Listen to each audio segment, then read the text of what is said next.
আমি ভাবছিলাম যে একটা বিয়ে করব, কিছুদিনের ভিতরে বিয়েটা করে নিব ওরেই। তহিদ আফ্রিদিরা আমরা শুধু জাস্ট দেখতাম। তৌহিদ আফ্রিদিকে নিয়ে এবার চাঞ্চল্যকর তথ্য দিলেন টিকটকার অপু ভাই। তৌহিদ আফ্রিদি গ্রেপ্তার হওয়ার পর একের পর এক চাঞ্চল্যকর তথ্য বের হয়ে আসছে।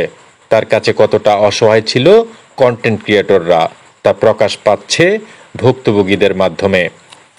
এই হলো মানবতার ফেরিওয়ালা। আর এই আমি একটা কথা বলি, তহিদ আফ্রিদিকে আপনারা যতটা ভালো মনে করেন, ও আসলে ততটা ভালো নয়। টিকটকার অপু ভাই বলেন, আমি যখন প্রথম ঢাকায় আসছি তখন শান্ত নামে একজন কন্টেন্ট ক্রিয়েটর আমাকে তৌহিদ আফ্রিদির কাছে পাঠায়। সেখানে গিয়ে দাঁড়াতেই আমার হাতে অনেক মানুষের সামনে 5,000 টাকা ধরিয়ে দেয়। আমি তার কাছে টাকার জন্য যাইনি, আমি গিয়েছিলাম কিভাবে ভালো কন্টেন্ট বানাতে পারি।